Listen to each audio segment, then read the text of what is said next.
our field is actually about 90% white, probably higher. I've gone through 1, 2, 3. I'm on my 4th therapist and on my 2nd life coach. It's very frustrating, for folks in our community to find a therapist that speaks their language and understands these cultural notions.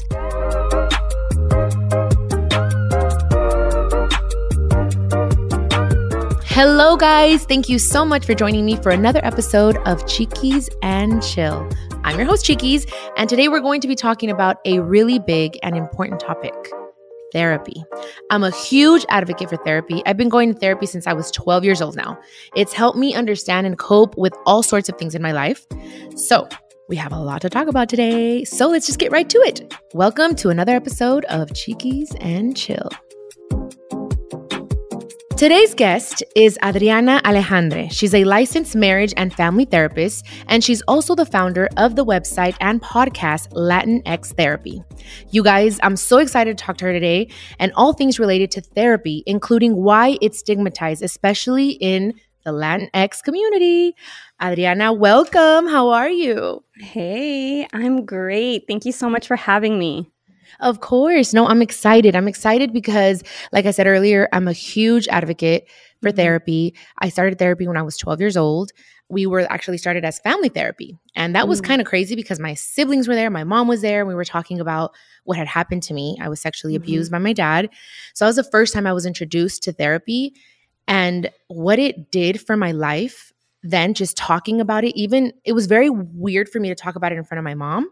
But once she left the room and my siblings did too, and it was just me and the therapist, it helped me so much to just remove all those things, and that I kind of felt like ashamed. I felt that shame that I felt over me, and it really did help me. So I'm so happy that you're here, that you're a Latina, that Yes. I have a lot of questions. So, Dale. Just bear with me, okay? Yeah. So tell me a little bit about Latinx Therapy. Yes, thank you. So I launched Latinx Therapy in 2018. I came from a family that didn't know that, I don't know if they didn't know, but we didn't talk about therapy or mental health. And I discovered it when I was in college. And that's when I became actually a single teen mom. And it was just a really intense time. I was all by myself at UC Santa Barbara. I experienced unknowingly postpartum depression. And after I went to therapy, because a professor recommended it, I realized I can't stay in therapy because I heard my mom's voice. Esto lo resolvemos en familia. We fix problems in the family. So I left, but I was so curious after my 3 sessions that I decided to major in psychology and then become a therapist. I love that. Yeah, I held on to that. Once you start talking, you really experience a lot of relief. Yes. And so that really motivated me to start Latinx Therapy when I was a therapist, because our field is actually about 90% white, probably higher. I'm being very moderate with my number there. Yeah. But it's very frustrating, for folks in our community to find a therapist that speaks their language and understands these cultural notions that are not even taught to therapists when we go through our graduate training. So it's basically our lived experiences that guide us in session with our own people. And so I wanted to launch this for the community, for my clients, but it ended up being a national and then a global sensation. So here we are now. Yay. I love it. Honestly, thank you. I want to say thank you.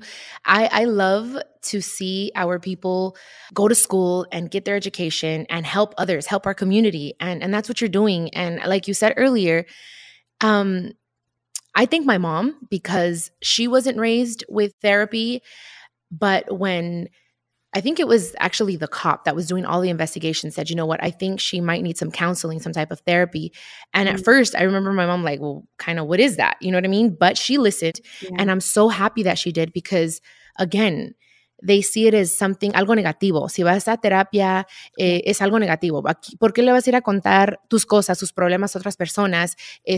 That's a sign of weakness, what I've experienced in our culture.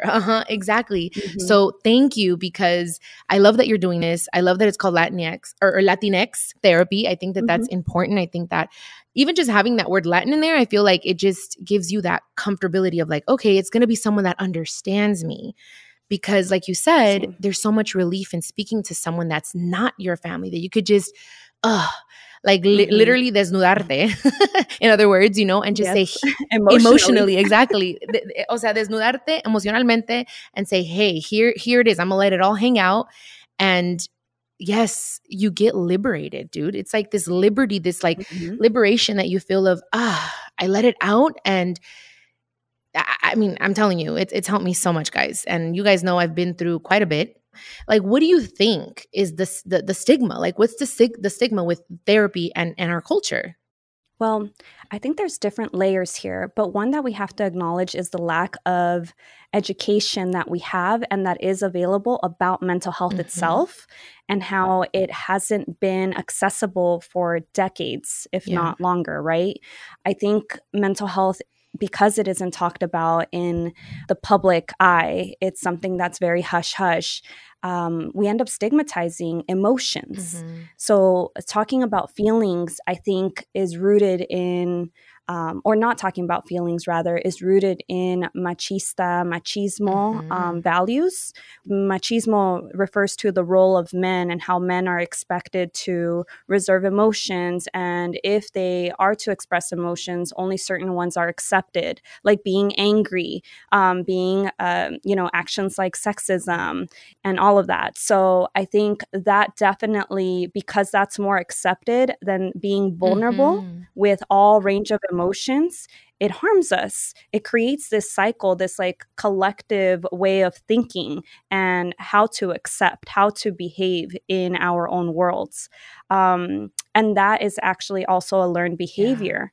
And so we learn from the people that raise us, whether they are your biological folks or not. We learn from people that are raising us how to accept, how to behave, how to think, essentially.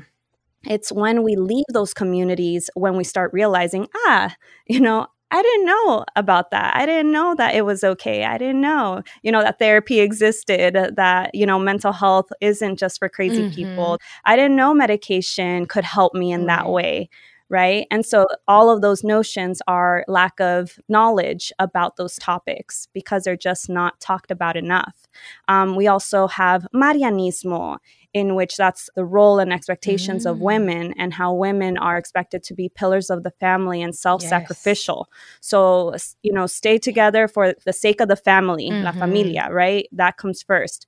There's like this very silent rule in our community that we shouldn't talk about our problems because then that would burden someone else. And we don't want to burden others with our stuff. Because we also tend to compare, right? Like they're probably going through worse things than what we're going through. Their traumas are worse. It affected them more than what it's affected me. I can persevere. I can keep going. I can swallow this. Yeah. So I think there's all of this that contributes to the stigma. I couldn't agree more. And it's that, like you said, talking about men and the machismo, it's los hombres no lloran. And it's like, it's okay for a man to cry. It's okay for a man to ask for help, to ask for directions.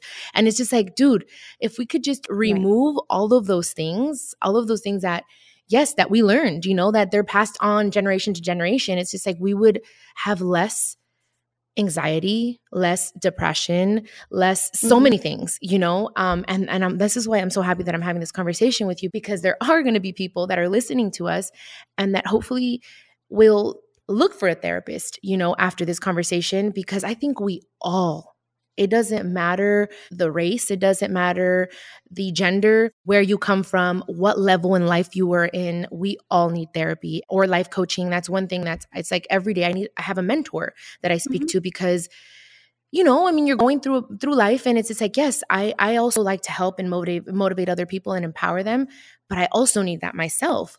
Do you get therapy, Adriana? Is there someone that you speak to? It's just out of curiosity. Absolutely. Yes. I think, especially as a trauma therapist and all therapists, people that come into this profession should, I think it's ethical to Mhm. start therapy. So I really restarted my journey when I was in graduate school, but I had like a somewhat negative experience because the therapist didn't understand Mhm. my culture. And I mean, there were moments where situations and things that I definitely healed from, but there was one thing that really rubbed me the wrong way. And it was when she said that I should stop helping my family in all senses because that's a boundary I need to set in place. And Wow. I didn't want to do that. I didn't want to financially stop helping my family because I didn't think that their actions, Mhm. it wasn't to that level where I needed to stop financially helping my family. And I was still like 22. I Yeah. needed my parents still. They were helping me with my son. So anyways, there was just that cultural notion where it's like, I understand maybe if people from other cultures Mhm. could just easily do that, but I'd probably get in more trouble if I Yeah. stopped doing that. And it would be more Right. harmful for my mental health. Pero because my husband and I got married right before the pandemic, we started couples therapy during the pandemic. And that was my first time actually in Nice. couples therapy. So I had done like inner child individual healing. And then the couples therapy really opened me up in many different ways and from situations that I thought were, processed, but in the eyes of, Mhm. someone that I'm living with every day, my partner, it was just sliced in different ways. So I'm so glad for that experience. And it's definitely also something that I'm an advocate for. And my son has been in therapy as well. The pandemic was Yes. really, really hard on all of us.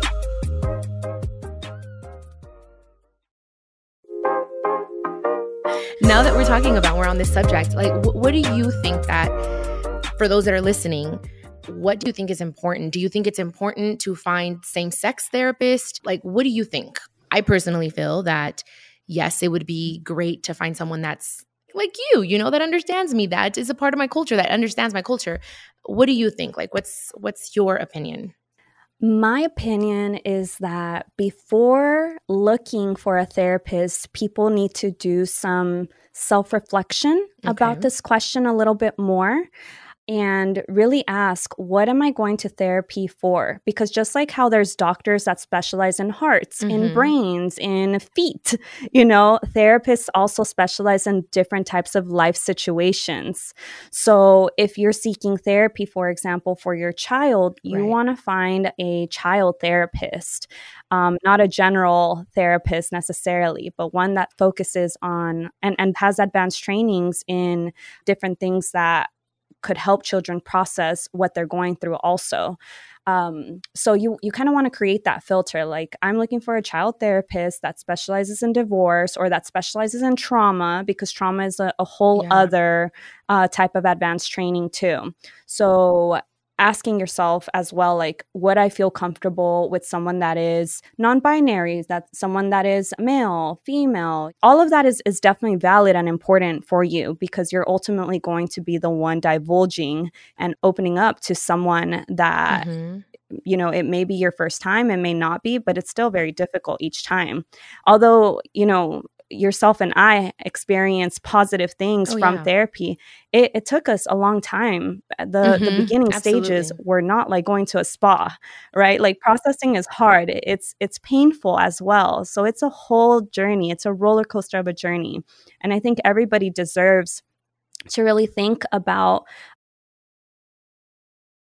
the choice that they get to make when selecting a therapist. I think everybody should also use that consultation time that is Yeah. free to ask the therapist what they specialize in. Yeah, I don't know for sure. And one thing that I want to tell you guys from personal experience, it might take a little while for you to find that perfect person that you feel comfortable with, because it took me a while to find Mhm. someone, it was kind of like I tried it. You know what I mean? Like, one thing I want to tell you guys is, go one session and see how you feel until you find that perfect fit for you. So you might get it the first time, or Mhm. or you might not. It took me, I'm telling you, I've gone through 1, 2, 3, I'm on my fourth therapist and on my second life coach. So I've been like, and again, it's somewhere where I'm like, now I'm like, okay, I can talk to them like they're my friends. Like, you know what I mean? It takes a little while. So be patient with yourself while finding one. Do your research. And then, like Adriana said, it's really important to know what type of therapy, counseling that you're looking for. I went to trauma therapy for a long time, and it did help me so much, especially to understand that what happened to me was not my fault, you know, the sexual abuse. Because I said, did I do something wrong? There's so many questions, and that's a whole other episode. But guys, just be patient. Another thing, I've heard many people, like a lot of my friends, I'm like, hey, go to therapy. I'm always suggesting that. But they think, oh, it's too expensive. It definitely could be. I mean, the profession is expensive. So I love her answer. Yes. Yes. However, a lot of us reserve reduced rates. Okay. So maybe what you see on the website looks scary and frightening. You know, maybe it might be out of your budget. For a lot of people, it's not also, which is, you know, that's like probably my money wounds when I say that, where it's like a lot of people can't afford that. And I get shocked sometimes. But I think that's great because, you know, people do see it as an investment. It is. Now, if you're looking and you're seeing on the directories like, wow, these rates are high, genuinely cannot afford that. During the consultation, talk to the therapist, tell them your financial situation and what you can afford, and ask about their sliding scale, eligibility, you know, who qualifies, if they have any other reduced rates available, and go from there. Because, you know, I think that's something that should be normalized. Right. We should be talking about that. Not every therapist also accepts insurance. If you do want to go through your insurance, it is best to contact the insurance directly and then have the representative filtered. So tell them that you're looking for a Latinx or Hispanic therapist, and they should be able to filter that for you. And then from there, you're going to do your research. They could probably filter, like, you know, that if they specialize in anxiety and depression and very general, broad things. So those are some recommendations for the high rates and using insurance. Yeah, and it's something I was going to tell everyone, that a veces estamos gastando in mensadas, you know, and it's really an investment for your mental, emotional health, you guys. That, yes, it's probably going to be, I don't know, you know, $150 an hour, but that doesn't mean you have to go, you know, it all just depends on your situation. Yes, it would be great if you can go once a week or once a month. Just try it. I do think that, like I said, you can stop doing certain things in your life in order to prioritize your mental and emotional health.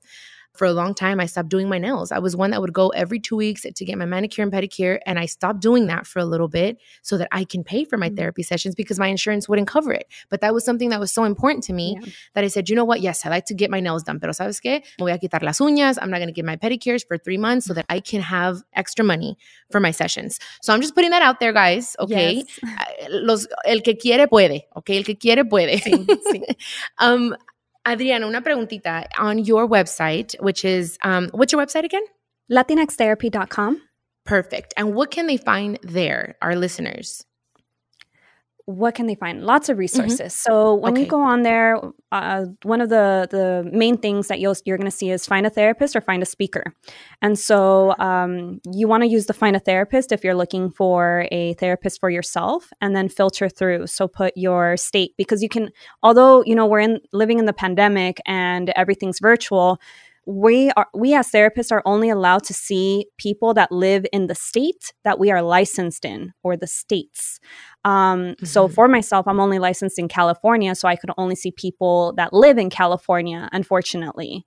So that's really important to consider. And then what you can also find is our shop, where we have destigmatizing gear. We have resources such as mental health, YouTube channels. We have other podcasters, you know, their channels. We also have self-help books in English and in Spanish for children and for adults. Wow. And you can also find the frequently asked questions that we recommend for therapists, and other questions that you might be asking yourself about starting the therapy process. You guys, I love this. Adriana, that's awesome. Honestly, this is a perfect way to start, you guys. A perfect way for you to start if you're still not sure. go to latinxtherapy.com, so that you guys can start just getting information and getting your feet wet in this area. Wow, honestly, I love that. I think that's amazing. And you're so young, you guys. I'm looking at her right now and she's so young, and it just makes me so proud that I'm like, she's a mom, she went to school, she's a therapist, she has her own website, she has her own podcast. Es una chingona. So I'm very, very I had a hustle. I had a hustle for girl. the baby. I love it. You're like, I gotta yeah. On the website, everybody, we also have support groups. I forgot to mention that. That's one of our biggest things. We have national support groups for folks to join. We'll be launching more. I took a break during last winter, but they'll be coming out as well this year for children that grew up parentified. So if you were given roles from a very young age that were not, that shouldn't have been given to you at that age. They were a little bit more for adults. We have support groups for just about anything that relates to our culture. For those that are listening, when do you feel that we should seek therapy? Like when is that moment? You're like, okay, you know what? Maybe this is the next thing I have to do. So I think if you're asking yourself that question already, I think that's a big green flag, an indication that says there's something you probably want to talk about. If you have experienced any hardship and haven't talked about it, if you don't have definitely if you don't have a support circle, so people that you can just talk to, I think it's really important to have somebody, and therapy can be that. And by the way, everybody, it doesn't always just have to be individual therapy. If that's too intimidating, you can also do support groups, therapeutic support groups that exist as well. But other indications could be, if you're experiencing nightmares, or if you experience body aches that medical professionals can't find answers to. Sometimes that can be due to psychological stress. If you're experiencing rumination, so thoughts that just cycle, difficulty with decision making, or, comparing yourself to other people so much, the way that you speak to yourself is very negative or like criticona, right? These can be indications that maybe there's things to process. You can help yourself by understanding why you're unkind to yourself, or why, you can't speak in any other way. Maybe someone else's narrative of you is making you define yourself. You're living by the standards of someone else's narrative of you. Things that you went through in childhood that maybe you thought like, no, I don't need to talk about it. I got spanked and I'm fine. Let's just give yourself that opportunity to talk about it, because our inner child, our experiences as children really do affect us, even if we're not talking about them. They're manifested in different ways as adults. Yeah. And then sometimes they resurface like later on in life. Like there's certain things that I'm like, oh, I'm already over that. And then I found like in my 30s, it started coming out. I was like, oh my gosh, maybe I do have daddy issues. Little things like that, and mommy issues. And then I was like, all these new things as you evolve, things start surfacing. And this is why, and sometimes like you can be with a therapist for 5 years and then you find yourself like saying, you know what, maybe I need to switch it up a little bit. Maybe now I'm starting to figure out I have these other questions and I need answers for, and you change your therapist, or you tell your therapist, this is what I'm thinking, this is what I'm feeling. It's a process, you guys. It's a journey. And I think that we have to be patient. When I first talked to the first therapists, I just felt like they were just sitting there, like just listening to me. And literally the first one, I'll never forget. After the one when I was 12, I think I got therapy when I was like 19. And he was just looking at his watch like, okay, all right, oh, well, it's time to go. And I'm like, oh, well, and then it was like, oh, yeah, okay, well, see you next session. No. And I'm like, you didn't tell me anything. That's when I was like, I'm never going back to this guy. And since then, I feel more comfortable with females. I'm like, wait a second, they're going to understand a little bit more, even if it's like 5 minutes over the clock, que me entienda un poquito y que tenga paciencia. You know what I mean? Because that's where I was like, oh no, this isn't good for me. I need to change this guy. No. And that's the thing. Like, there's also different therapy approaches. And so you have to really be reflective. Like, do you want someone that's more direct with you or more indirect? You got to think about what kind of therapist you're going to respond to as well, because that affects, your time as well. Yeah, absolutely. Living in the society that we live in now with Instagram, and all these things that are happening around us, and how there are a lot of facades, should I say, como que gente pretendiendo tener ciertas vidas que quizás no son o quizás sí. And when we're going and we're scrolling so much through Instagram, through social media, it causes a lot of anxiety because you're like, I wish I had that. I wish my life was like that. I wish I looked like that. So going back to what you were saying as far as like when to find a therapist, it's like, of course, when you're asking yourself that, like, oh, I have no one to talk to, or I'm too shy to tell my friends this, because there are certain things que estamos cargando that we want to go out there and be like, we're strong, I got this, I don't cry, and all this stuff. But it's like, wait, you have to find someone in your life to be vulnerable with, to remove, to ask all these questions, to say, hey, I have this secret. I have this thing that I've been carrying. Because once you speak to someone that has a non-biased opinion, I think that just releases you and relieves you and liberates you to just be able to say, okay, ya lo dejé aquí. I'm going to walk forward and keep going with my life. But if vas cargando con eso, you guys, or having all these different questions or things that cause us anxiety, because I'm not going to lie, sometimes things on Instagram cause me anxiety where I'm like, you know what? I got to minimize my screen time and say, I'm going only for this week. I'm just going to post and get out. I'm not going to be scrolling because it causes you these things. So if you're feeling that type of stuff, you guys, that's when you know, hey, I need to talk to someone that's not a family member, that's not my best friend, that's not my husband. And that's okay, you guys. It does not make you weak. There's a beautiful thing in being vulnerable. There's a lot of strength in that. And a lot of people don't applaud that. I will be the first one cheering for you if you're like, you know what? I listened to Chiquis and Adriana today, and I think I need to go to latinxtherapy.com and figure out what the heck is going on in my life, because I'm telling you, it's going to change everything. You're going to feel like you can think different, like you have more mental energy, more physical energy. Also, when you are keeping things inside, and I'm telling you guys, Adriana, like when you said like you start feeling body aches, for a long time, my lower back would hurt so much. My knees would hurt. And I started looking it up on the internet, like, okay, you know, what emotions are related to this physical pain? And it's like, oh, you're staying quiet about things. You feel insecure, things like that. And it's crazy. Once you just let it out, you feel better. It's like magic, right? I'm not crazy. That's so true. Yeah. No, absolutely. Yeah, I think we hold so much in our body that and we use our body like a vessel to go through life, and we just put it through so many different scenarios and situations that we most of the time ignore the aches until the aches say, ya no más, I can't, please pay attention to me. And so we really have to, I think, get in the habit also of learning how to tune into our bodies daily so that we're able to help ourselves. And we do have more energy, more potential. We stop holding ourselves back from a lot of things when we tend to ourselves, because you're right, there is strength in vulnerability. Yeah, absolutely. And just taking that time in the morning to just really have, I don't know, even 15, 30 minutes to yourself, reading a book or doing whatever, your therapy, whatever it may be, it's a game changer, you guys. It's a game changer, and really prioritizing yourself before you can give yourself to your children, to your husband, to your friends, to your job. It's something that I highly recommend. And I wanted to ask you, Adriana, like, you've been doing therapy for how long now? How many years, you said? As in practicing or in it myself? Yes, as in practicing. As a trainee, I would say since 2014. Oh, okay. Yeah. And do you find that your clients are younger? Do you feel like this generation is looking more for therapy, or what is your experience? I currently only work with adults, pero I do have other clinicians on my team that do work with children.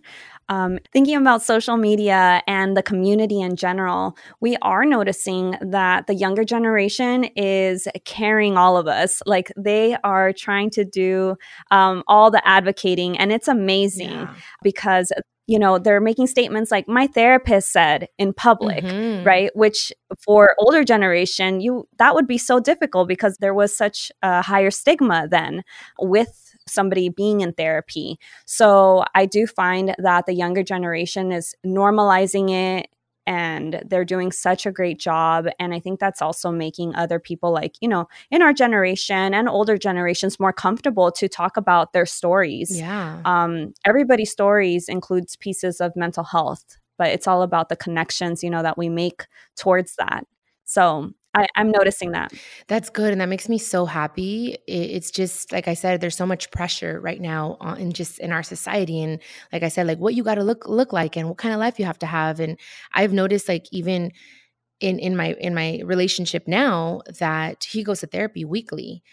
And when he doesn't go, I can tell the difference. Not that he's crazy or whatever, like I'm saying like that he gets violent or anything like that is what I mean. But I can tell that he's just, our problem solving is so much better. And this is the first guy that I date that actually makes it a priority to go to therapy. And he's younger than I am. So I'm like, dude, this is awesome. Like more men need to do this because it really does help us. Because I've gone, like I said, to therapy for a long time, but now to be dating someone that's doing therapy, that does it weekly on a weekly basis, like our conversations, even when we have a discussion or arguments, we resolve them so much faster.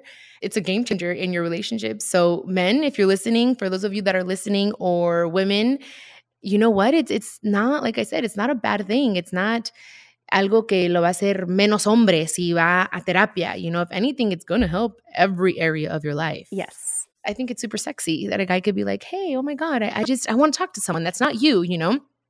And at first I was like, what do you talk to her about? Like, is it things that, and here's me, okay, being like this crazy girl. I was like, what do you talk to her about that you can't talk to me about? He's like, it's just things. And I'm like, you know what? You're right. You shouldn't have to talk to me about everything. You know what I mean? Like, yeah, we're good friends and everything and we get along very well, pero sabes que qué bueno que tengas una persona con cual tú te puedas abrir. And then you come back refreshed because I can tell the difference when he does his therapy, when I do my therapy. So anyways, that's just like my little personal, thing that I wanted to share there, guys. But I love that. But Adriana, honestly, I thank you so much. Thank you. I really enjoyed this conversation. I think it is, it's beautiful what you're doing. Keep doing it. I will definitely share you on my Instagram as well so that people can go to your website to tell everyone where they can find you, your social. You already gave us a website, but do it again, please. Let them know. Bueno, well, you can find the podcast, which is bilingual, on all major podcatchers. And you can, visit us on latinxtherapy.com to find the support groups, to find the therapist directory. Our channels are on Instagram and TikTok, Twitter, Facebook, Latinx Therapy. And then we just launched a new small nonprofit called the Alejandra Foundation, where we're going to be fundraising for to give money to folks to be able to afford specialized, mental health treatment that our community deserves. So that's through alejandrafoundation.org. Oh my goodness, girl. I'm so honestly so happy, so proud of you. This is great. Like I always les digo siempre, me da tanto gusto ver que los Latinos nos estemos ayudando, that we are empowering and inspiring each other. And this is what Adriana is doing. So yo te doy un aplauso.